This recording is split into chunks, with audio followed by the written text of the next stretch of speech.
Hello everyone, welcome back. आज की class में हम पढ़ने वाले हैं भ्रूणीय विकास, जो चौथा पॉइंट है हमारा।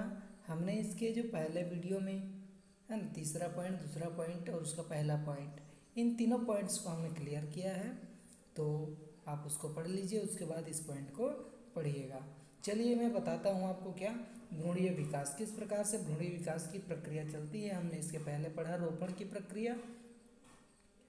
भ्रूणीय विकास किस प्रकार से होता है? निषेचन के बाद बना जो युग्मक होता है वह तेजी से समसूत्री विभाजन करता है। समसूत्री विभाजन मीन्स समान रूप से जो विभाजन करता है तथा समान केंद्रक का निर्माण करता है और अंततः एक पूर्ण विकसित मानव शिशु का निर्माण करके गर्भाशय के अंदर करता है ना।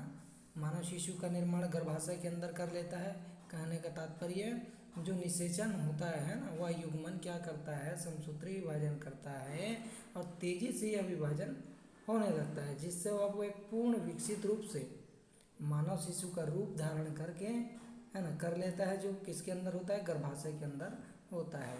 नीचे निषेचन से लगभग 10 सप्ताह तक के जो विकसित युग्मक होते हैं, युग्मनज है ना, उसे भ्रूण तथा युग्मनज से 10 सप्ताह तक युग्मज में होने वाले जो विभिन्न क्रमिक परिवर्तनों को भ्रूणीय विकास कहा जाता है।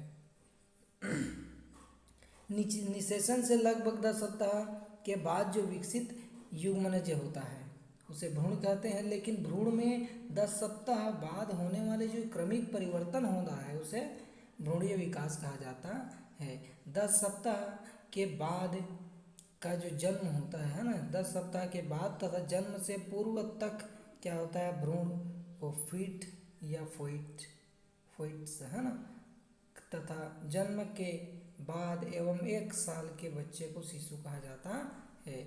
जब वह 10 सप्ताह का होता है, निषेचन के बाद 10 सप्ताह का होता है या जन्म नहीं होता है, उस समय फीटस कहा जाता है या फोइटस कहा जाता है। लेकिन वह जब जन्म लेता है हाँ, या तो वह 1 साल का हो जाता है तो उसे शिशु कहा जाता है।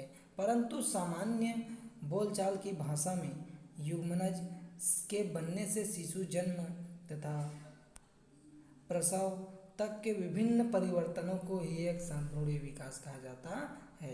आम बोलचाल की जो भाषा होती है, युग्मनज के शिशु बनने तक की प्रक्रिया या प्रसव तक की जो पूरी परिवर्तन की जो प्रक्रिया होती है उसे एक साथ भ्रूणीय विकास कहा जाता है, जबकि इन्हें असल में जन्म पूर्व काल का विकास कहा जाता है।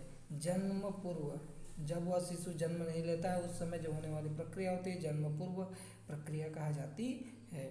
इसमें कई ऐसे भ्रूण के निर्माण में कई ऐसे अवस्थाएं पैदा होती हैं जिनके बारे में हमको पढ़ना है। पहला है विदलन या विखंडन या मोरुला का निर्माण। विदलन होना या विखंडन होना या मोरुला का निर्माण होना, इस प्रकार के 3 हो सकते हैं एक साथ, है ना।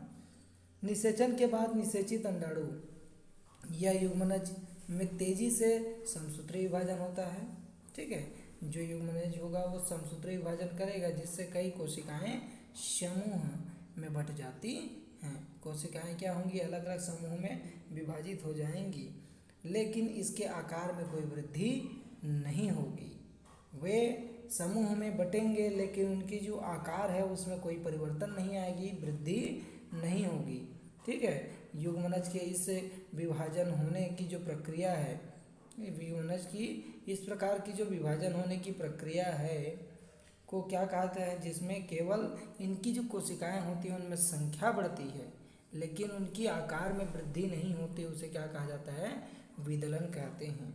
युग्मनज के जो विभाजन की प्रक्रिया जब चलती है तो उसमें उनकी संख्या बढ़ती है लेकिन उनके आकार नहीं बढ़ते, तो उसे क्या कहते हैं जी, विदलन कहा जाता है।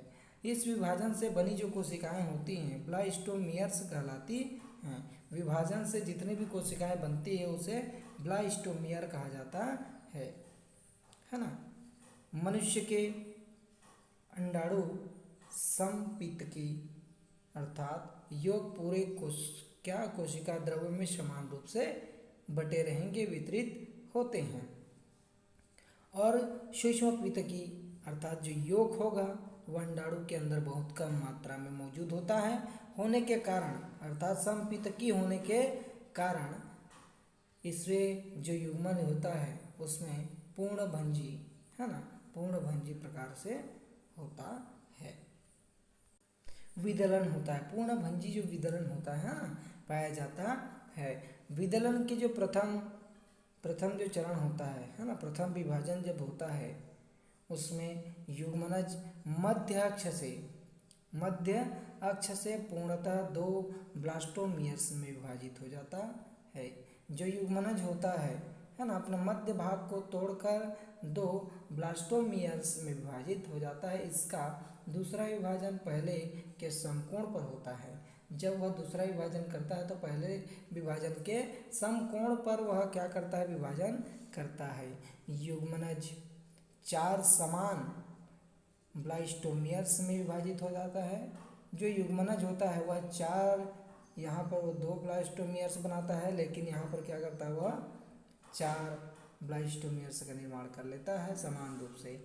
इसके बाद इन ब्लास्टोमियर्स में विभाजन होता ही जाता है ना, धीरे धीरे विभाजन होता जाता है और ब्लास्टोमियर्स छोटे होते जाते हैं। जिस प्रकार ब्लास्टोमियर्स में विभाजन बढ़ते जाता है उनके आकार घटते जाती है, क्योंकि युग्मनज विदलन के समय आकार नहीं बढ़ता है ना। विदलन में जो युग्मनज का आकार नहीं बढ़ता, लेकिन उनकी संख्या बढ़ती है। मनुष्य में विदलन की पूरी क्रिया अलग, है ना, अलग तरीके से होती है।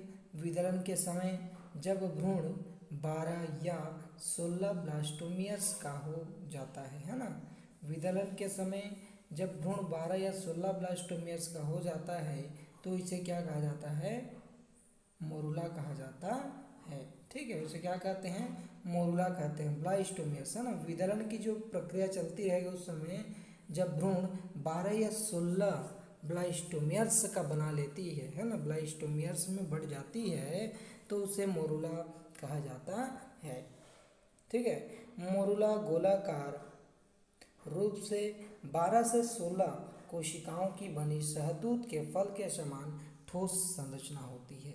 मोरुला जो होती है उसकी जो संरचना होती है वह गोलाकार होती है, ऐसा लगता है कि वह शहतूत के समान दिखाई देता है।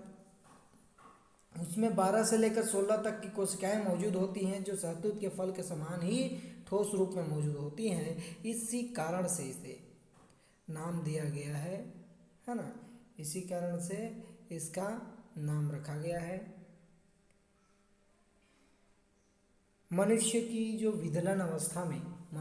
विदलन अवस्था होती है उसमें भ्रूण के चारों तरफ जोना पेलिसुडा स्तर पाई जाती है। भ्रूण के चारों तरफ जोना पेलिसुडा स्तर पाई जाती है। ठीक है, मनुष्य में इस प्रकार की जो होती है उसके भ्रूण के चारों तरफ जोना पेलिसुडा पाई जाती है। इस समय ब्लास्टोमियर्स की जो कोशिका द्रव्य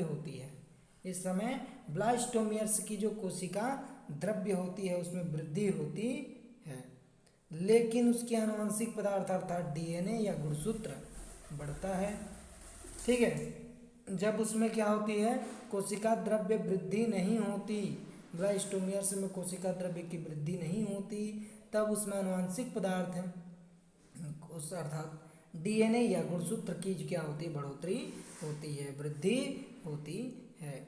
इस प्रकार जो संरचनात्मक रूप से मोरुला 2 भागों में बढ़ जाती है, अंतः कोशिकीय पदार्थ और परिधीय कोशिकीय पदार्थ।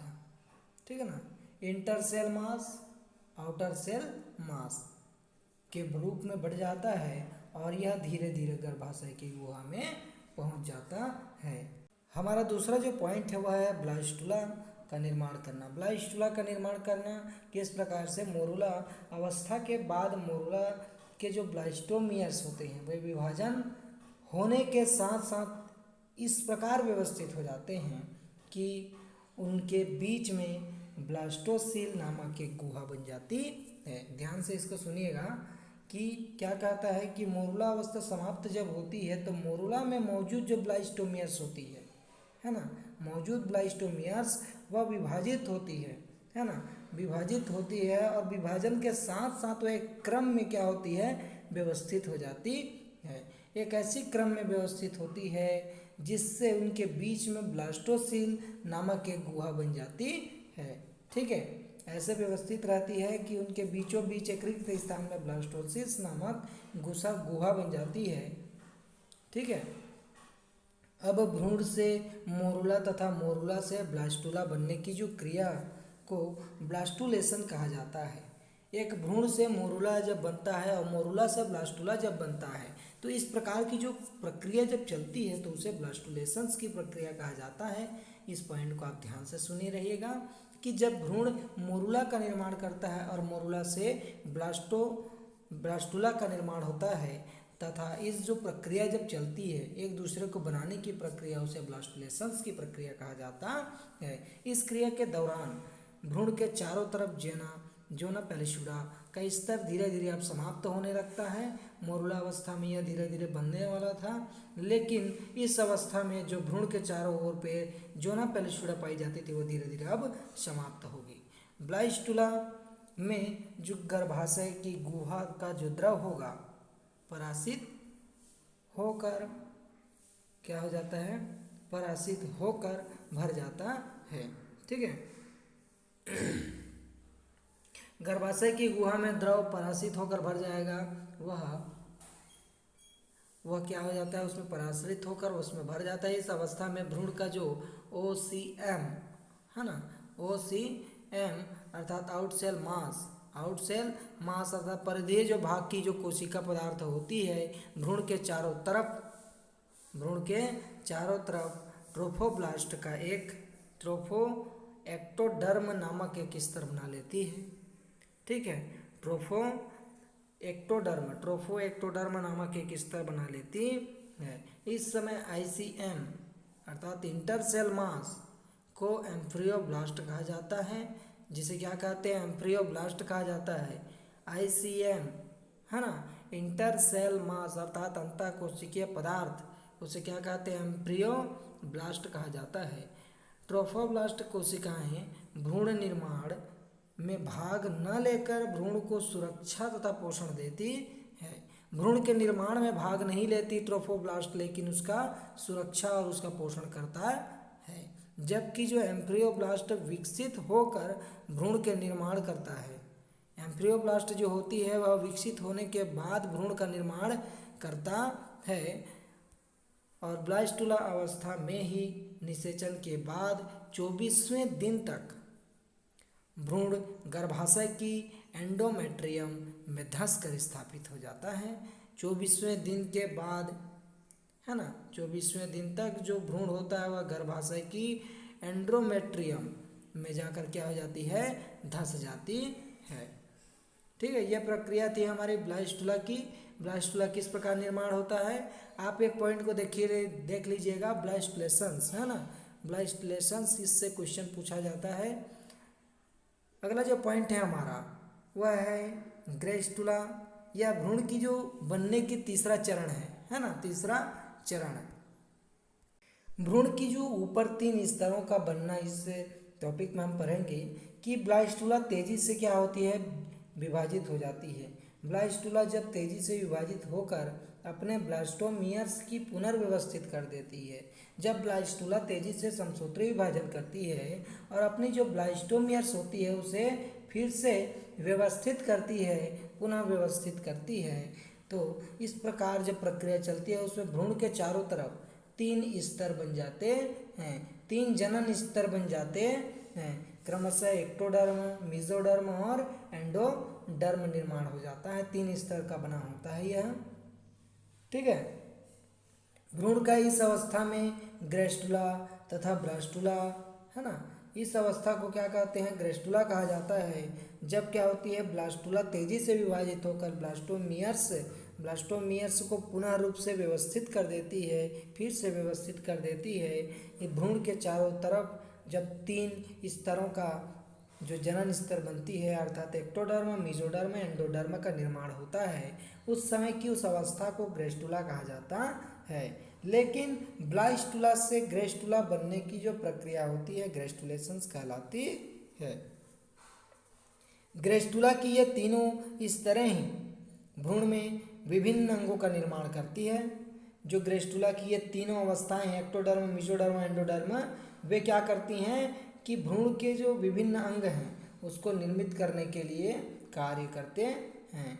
ठीक है, ग्रेस्टुलेशन के दौरान ब्लास्टोसील, जो ग्रेस्टुलेशन की प्रक्रिया चलती है कि अर्थात ब्लास्टुला से ग्रेस्टुला बनने की जो प्रक्रिया चलती रहती है, उस दौरान ब्लास्टोसील समाप्त हो जाता है। ब्लास्टोसील समाप्त हो जाता है और इसके स्थान पर दूसरी गुहा आर्केंट्रॉन बन जाती है। ब्लास्टोसील गुहा समाप्त हो जाती है, उस गुहा के स्थान पे आर्केंट्रॉन गुहा बन जाती है। ध्यान दीजिएगा इस चीज़ को, है ना। यही गुहा आगे चलकर आहार नाल और कई दूसरे रचनाओं जैसे श्वसन तंत्र, मूत्राशय और मध्यकर्ण का निर्माण करती है। श्वसन तंत्र का निर्माण करती है, मूत्राशय का निर्माण करती है और मध्यकर्ण का निर्माण करती है। मनुष्य में ट्रोफोब्लास्ट कोशिकाएं अपने सामान्य कार्यों जैसे भ्रूण की सुरक्षा करना और उसका पोषण करना के अलावा गोनेडोट्रोपिक हार्मोन का भी स्त्राव करते हैं। जो मनुष्य में ट्रोफोब्लास्ट कोशिकाएं पाई जाती हैं, है ना, वे कुछ ऐसे हार्मोन का स्त्रावित करते हैं जिससे भ्रूण का पोषण भी होता है, उसके साथ साथ उसकी रक्षा भी करते हैं। लेकिन इसमें कुछ ऐसे हार्मोन होते हैं जैसे गोनेडोट्रोपिक हार्मोन का भी स्त्रावण होता है, जो कार्पस ल्यूटियम की विलुप्तीकरण को रोकता है। कि वह कार्पस जो है ना, कार्पस ल्यूटियम है, कार्पस ल्यूटियम क्या करता है, उसे विलुप्त होने से बचाता है, गोनेडोट्रोपिक हार्मोन। ठीक है, अब हम पढ़ने वाले हैं कि ग्रेस्टुला की जो तीनों अवस्था थी, वो तीनों अवस्था को हम डिटेल करते हैं। पहला जो हमारी अवस्था थी क्या थी कि एंडोडर्म का निर्माण किस प्रकार होता है। ग्रेस्टुला में ये तीनों मौजूद हैं। ठीक है, तो एंडोडर्म का निर्माण मनुष्य में ग्रेस्टुलेशन किसे कहते हैं कि ब्लास्टुला से ग्रेस्टुला बनने की प्रक्रिया को के समय एम्ब्रियोब्लास्ट से कुछ कोशिकाएं अलग होकर ब्लास्टोसील में आ जाती है। ठीक है, कि जो ग्रेस्टुलेशन होती है उस समय एम्ब्रियोब्लास्ट की जो कोशिकाएं होती हैं, वे कोशिकाएं अलग होकर क्या हो जाती हैं, ब्लास्टोसील में पहुंच जाती हैं और प्रथम एंडोडर्मल कोशिका बनाती है। ये कोशिकाएं तेजी से विभाजन होकर संख्या को बढ़ाती है।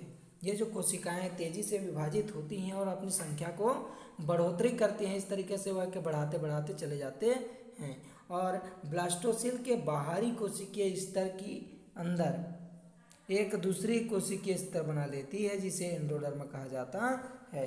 जो ब्लास्टोसील होता है ना, और जो ब्लास्टोसील के बाहरी कोशिकीय स्तर के अंदर बाहरी कोशिका मौजूद होता है, उसके आंतरिक स्तर पर एक दूसरा कोशिका स्तर बना लेता है जिसे एक साथ क्या कहा जाता है, एंडोडर्म कहा जाता है। इस समय भ्रूण की जो लंबाई होती है वह बढ़ने लगती है। जब वह एंडोडर्म बनती है तो उस समय भ्रूण की जो लंबाई होती है वह बढ़ने लगती है। अगर भ्रूण की इस अवस्था को काट को देखें तो, है ना, भ्रूण की इस अवस्था की जो काट है उसको देखा जाए तो भ्रूण में एक बाहरी नली के अंदर एक कम व्यास वाली नली दिखाई देगी। भ्रूण में एक बाहरी नली, अगर बाहरी निकली हुई नली दिखाई देगी जो कम व्यास की होगी, है ना, कम व्यास की होगी ऐसे प्रतीत होगा।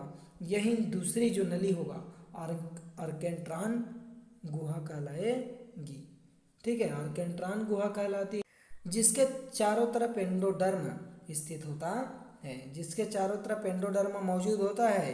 एम्ब्रियोब्लास्ट से एंडोडर्म कोशिका के बाद जो कोशिकाएं बचती है ना, एम्ब्रियोब्लास्ट से जो एंडोडर्म कोशिकाओं के बाद में जो कोशिकाएं बच जाती हैं, वे अपेक्षाकृत मोटी स्तर के रूप में बिंब के समान नियमित रूप से व्यवस्थित हो जाती हैं। बिंब के समान नियमित रूप से मोटे स्तर का खंभे के समान व्यवस्थित हो जाते हैं। इसे भ्रूणीय बिंब कहा जाता है। ठीक है, इसे भ्रूणीय बिंब कहा जाता है।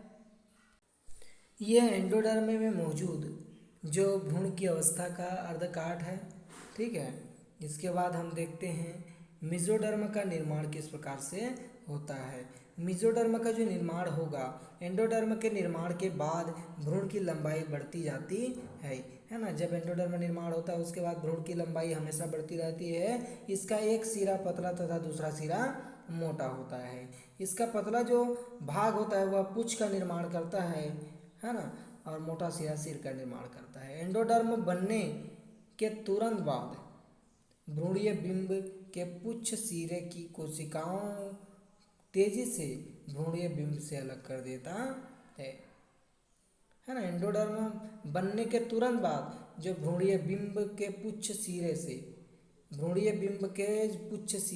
कुछ कोशिकाएं तेजी से भ्रूणीय बिंब से अलग हो जाती हैं। भ्रूणीय बिंब के पुच्छ सिरा में जो कोशिकाएं मौजूद होती हैं वे तेजी से भ्रूणीय बिंब से अलग हो जाती हैं। ये अलग हुई कोशिकाएं मोटाई में बढ़ जाती हैं, अपनी मोटाई से वृद्धि करती हैं तथा पूर्ण रूपेण भ्रूणीय बिंब से अलग होकर वे मध्य स्तर बना लेती हैं, जिसे मेसोडर्म कहा जाता है ना। भ्रूणीय बिंब से अलग होकर ये मध्य स्तर केक बना लेते, मध्य स्तर का निर्माण करते हैं, मेसोडर्म का निर्माण करते हैं, है ना। इस प्रकार से मेसोडर्म का निर्माण होता है। ये मेसोडर्म का जो डायग्राम है आप देख रहे हैं ना, मेसोडर्म का अर्धकाट का डायग्राम है भ्रूण का, है ना। उस तरीके से आप इसको देख सकते हैं। इसके बाद हम देखने वाले हैं एक्टोडर्म का निर्माण। मेसोडर्म कोशिका के अलग होने के बाद, मेसोडर्म कोशिका जब भ्रूणीय बिंब से अलग होती है उसके बाद भ्रूणीय बिंब में बची जो शेष कोशिकाएं होती हैं, है ना, बची जो शेष कोशिकाएं होती हैं विभाजित हो जाती हैं और स्तर में व्यवस्थित हो जाती हैं। भ्रूण के चारों तरफ एक्टोडर्म या बाह्य स्तर का निर्माण करती हैं। ठीक है। ग्रेस्टुला से बाद हम पढ़ने वाले हैं ग्रेस्टुला से शिशु का निर्माण किस प्रकार होता है। भ्रूण में 5वें सप्ताह तक 3 जनकीय स्तरों का निर्माण होता है। जब भ्रूण को 5वें सप्ताह तक, है ना, 5वें सप्ताह तक होते तक उसमें 3 स्तरीय बन जाते हैं, हमने पढ़ा अभी। और इसमें इसके बाद ये स्तर विभिन्न अंगों का निर्माण करते हैं 6वें सप्ताह में। इन स्तरों में सभी अंगों के लिए पहले कलिकाएं या उभार यथावत पाई जाती हैं। इन्हीं स्तरों के कारण सभी अंगों में कुछ के अंग के निर्माण से पहले ही कुछ कलिकाएं या उभार पैदा हो जाती हैं। भ्रूण में पाँव के लिए भी कलिका बन जाती है ना। भ्रूण में पाँव के लिए भी कलिका मौजूद होती है। 6वें सप्ताह के अंत तक एक अल्प विकसित परिसंचरण तंत्र भी भ्रूण में क्या हो जाती है, बन जाती है। अल्प विकसित पूर्ण विकसित नहीं होता है। जब 6वें सप्ताह के अंत में अल्प विकसित परिसंचरण तंत्र का निर्माण होता है और 7वें से लेकर 9वें सप्ताह में हाथ, 7वें से 9वें सप्ताह में हाथ एवं पैर भ्रूण पूर्ण रूप से बन जाते हैं। पाचन, श्वसन तंत्रिका होती है, पाचन हो गया, श्वसन तंत्रिका और बाह्य लैंगिक अंग भी तैयार हो जाते हैं। इस समय तक भ्रूण का जो सिर होता है लगभग आधा होता है, सिर लगभग जो आधा बना होता है। इस प्रकार जब भ्रूण का जो सिर होता है वह शरीर के लगभग आधा भाग से बना होता है। तीसरे माह तक भ्रूण लगभग 3 इंच लंबा हो जाता है। तीसरे माह तक लगभग वह 3 इंच लंबा हो जाता है और इसमें जो कंकाल तंत्र भी बनना शुरू हो जाते हैं। जब वह 3 माह का हो जाता है तो उसमें, है ना, 3 इंच का हो जाता है तो उसमें कंकाल तंत्र बनना शुरू हो जाते हैं। चौथा माह जैसे लगता है तब भ्रूण का जो लगभग वह जो लंबाई होती है वह 7 इंच की होती है तथा सिर और शरीर में रोएं उत्पन्न होते हैं, रोएं बनना लगता है ना, बाल आना शुरू हो जाते हैं। 5वें माह में आहार नाल, रक्त और अस्थि मज्जा भी पूर्णतः रूप से बन जाती है। आहार नाल बनती है, रक्त बनना शुरू हो जाता है, अस्थि मज्जा भी बनना शुरू हो जाते हैं। 6ठे माह तक फीटस मानव का छोटा रूप धारण कर लेती है। मानव का छोटा रूप धारण कर लेता है। इस माह के प्रारंभ में भ्रूण के हृदय की धड़कन माँ के उदर के ऊपर से सुना जा सकता है ना। माँ के उदर के ऊपर से अर्थात पेट के हल्के से ऊपर से जगह से सुना जा सकता है। 7वें माह तक फीटस गर्भाशय से बाहर रहने योग्य हो जाता है। अगले माह से भ्रूण में वसा का जमा होने लगता है। वसा का जमा होने लगता है, उसका शरीर भरा पूरा हो जाता है ना। अब जब वसा का निर्माण होने लगेगा तो उसके शरीर में पूर्ण रूप से ताकत आना शुरू हो जाती है। 9वें माह तक भ्रूण 20 इंच लंबा 6 से लेकर 8 पाउंड का हो जाता है। शिशु जन्म के लिए तैयार होता है। इस समय उसके सिर की लंबाई जो होती है पूरे शरीर का 1/4 भाग रह जाता है। अगला जो हम पढ़ेंगे, भ्रूण की जो पोषण किस प्रकार से होती है। भ्रूण का पोषण किस प्रकार से होता है। ब्लाइस्टुला अवस्था तब है ना तक जो ब्लाइस्टुला अवस्था चलती है अवस्था तक भ्रूण गर्भाशय से जुड़ा नहीं होता है। भ्रूण जो होता है ब्लाइस्टुला अवस्था तक, ब्लाइस्टुला अवस्था चलते तक वह भ्रूण गर्भाशय से जुड़ा नहीं रहता है और इस समय तक वह स्वयं के पोषण पर निर्भर रहता है ना। जब ब्लाइस्टुला अवस्था चलती है तब तक वह भ्रूण गर्भाशय से जुड़ा नहीं होता। इस समय नहीं जुड़े रहने की स्थिति में वह स्वयं पोषण करता है। इसके बाद ब्लाइस्टुला गर्भाशय की दीवार में प्रत्यारोपित होकर अवशोषण द्वारा पोषण प्राप्त करते लगता है। समय है ना, उस समय ब्लाइस्टुला के चारों तरफ एक स्तर बन जाता है, एक सतह का निर्माण होता है जिसे कोरियन या जरायु कहा जाता है। एक स्तर का निर्माण होता है ब्लाइस्टुला के चारों तरफ एक स्तर का निर्माण होता है जिसे कोरियन या तो जरायु कहा जाता है। जरायु की भीतरी सतह पर एक झिल्ली बनी होती है ना। जरायु की भीतरी सतह पर एक झिल्ली बनी होती है जिसे एम्ब्रियन कहा जाता है।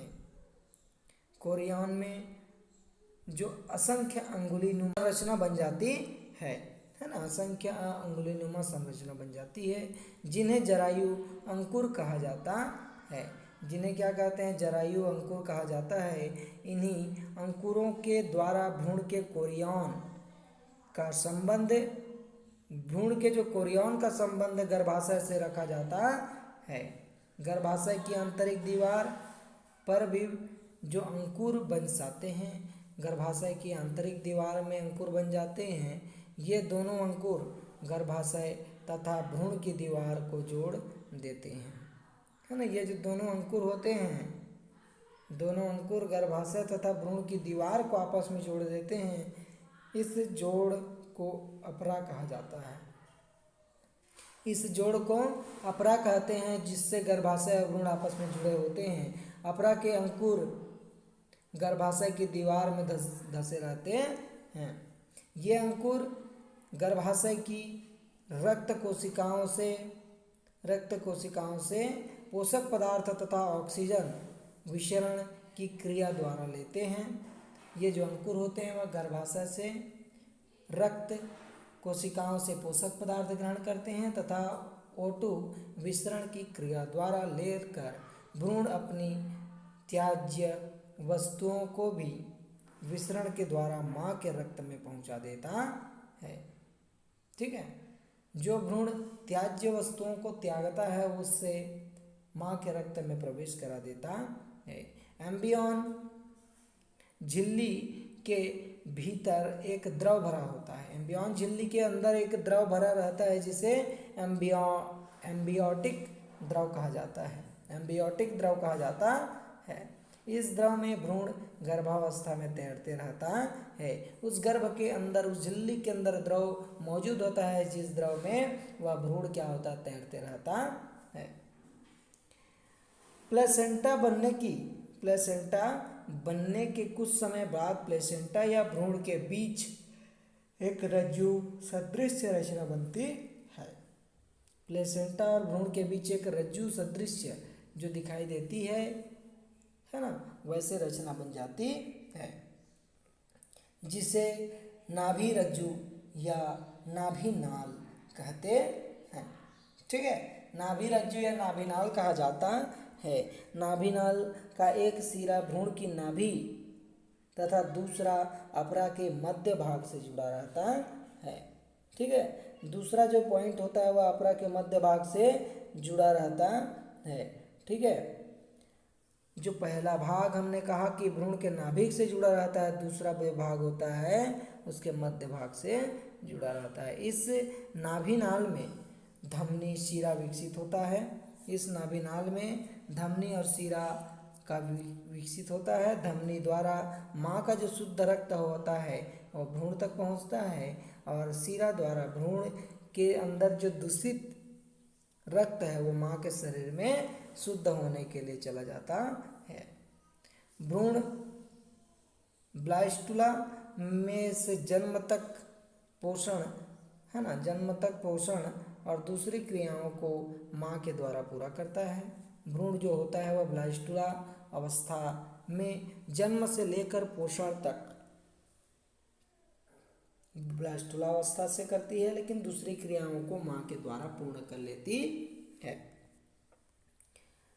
प्रसव होने की जो प्रक्रिया है, अंतिम ऋतुस्राव के पहले दिन से 40 सप्ताह या 280 दिन या 280 दिन बाद गर्भावस्था पूर्ण हो जाती है। जब अंतिम ऋतुस्राव होता है ना, गर्भधारण होता है, उस समय से लेकर 40 सप्ताह या तो उसको कहें तो हम 280 दिन तक गर्भावस्था पूर्ण हो जाती है। और पूर्ण विकसित फीटस गर्भाशय की पेशियों के संकुचन के कारण पैदा हुए दबाव के प्रभाव से गर्भाशय से बाहर निकल जाता है। गर्भाशय में जो संकुचन के कारण जो पैदा दबाव होता है ना, पैदा हुआ जो दबाव होता है उसके प्रभाव से गर्भाशय से क्या नहीं होता है, वह बाहर निकल आता है। लेकिन इस समय भी यह गर्भाशय के नाभिनाल से जुड़ा रहता है, जो है ना प्लेसेंटा जो कहा जाता है उससे वह जुड़ा रहता है। इसे धागे द्वारा बच्चे की ओर बांधकर रोगाणु मुक्त ब्लेड से काटकर शिशु को स्वतंत्र कर देते हैं। धागे से बांधकर उसे रोगाणु मुक्त जो ब्लेड होता है उससे काट दिया जाता है और उससे अलग कर दिया जाता है। प्रसव या शिशु जन्म के कुछ समय बाद एम्ब्रियन, कोरियन और अपरा भी गर्भाशय से बाहर आ जाते हैं। जो एम्ब्रियन होती है और जो कोरियन होती है तथा अपरा जो होती है वे क्या होते हैं, उससे अलग हो जाते हैं, माँ के गर्भ से वह बाहर निकल आते हैं। प्रसव का जो नियंत्रण होता है विभिन्न हार्मोन द्वारा होता है। प्रसव की प्रक्रिया होती है उसका नियंत्रण विभिन्न हार्मोन द्वारा होता है ना। पीयूष ग्रंथि में बनने वाला जो हार्मोन होता है वह रिलैक्सिन हार्मोन, जो प्रसव के समय योनि और गर्भाशय को चौड़ा करके प्रसव को आसानी बनाता है। जो रिलैक्सिन नामक हार्मोन होता है उसके प्रसव के समय जो योनि का मार्ग होता है और गर्भाशय को चौड़ा करने का कार्य करता है, जिससे प्रसव आसानी से होता है। ठीक है, इसके बाद हम अंतिम पॉइंट पढ़ते हैं कि वृद्धि किस प्रकार से होती है। शिशु पूर्ण विकसित वयस्क या छोटा प्रतिरूप होता है ना, छोटा सा प्रतिरूप होता है और उसमें वयस्कों के समान सारी रचनाएं पाई जाती हैं, सारे लक्षण पाए जाते हैं। फिर भी वह अपनी ही जाति के वयस्कों के आकार या भार या आयतन से कम होता है। वह शिशु होता है, प्रतिरूप होता है और वह वयस्कों के आकार, भार और आयतन के समान कम होता है। यह धीरे धीरे अपने आकार, भार इस तरीके को क्या करता है, आयतन को बढ़ाते हुए और वयस्कों के समान होते जाता है। जीवों में इसी प्रकार की बढ़ने की जो क्रिया होती है उसे वृद्धि कहते हैं। आकार, भार और आयतन के अनुसार वह जब वृद्धि करता है या बढ़ता है तो उसे वृद्धि कहा जाता है। वृद्धि के बाद शिशु वयस्क रूप ले लेता है। शिशु वृद्धि जब करता है तो वह वयस्क रूप को धारण कर लेता है और प्रजनन के द्वारा अपनी जाति के जीवों की संख्या में वृद्धि कर देता है। इस प्रकार हमने प्रजनन की जो पूरी प्रक्रिया को डिटेल किया, पढ़ा है ना। इस तरीके से ये हमारा जो पॉइंट होता है वह होता है समाप्त इससे, है ना। इस तरीके से हमने चैप्टर 3 मानव जनन को कंप्लीट किया। ठीक है, धन्यवाद।